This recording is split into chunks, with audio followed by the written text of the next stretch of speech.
sa video nito, tuturuan ko kayo kung paano magkulay ng skin tone. Madali lang naman, basta sundan nyo lang yung gagawin ko. Outline na muna natin.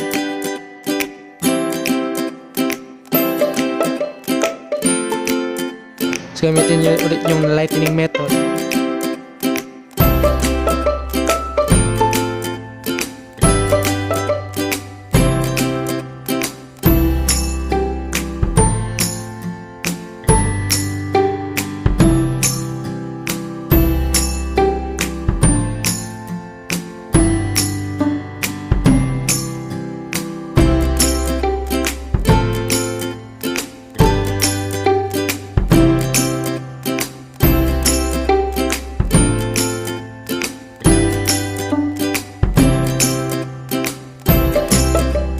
Sa pinakagitna, syempre, yung pinaka-lightest, white.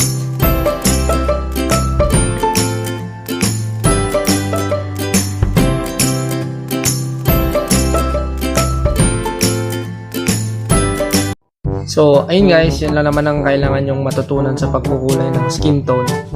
Ang kailangan nyo lang is white, pale orange, tapos pink. Siyempre, determination na rin para matuto. That's all guys. Sana mag-subscribe kayo sa aking channel for more tutorial videos na rin.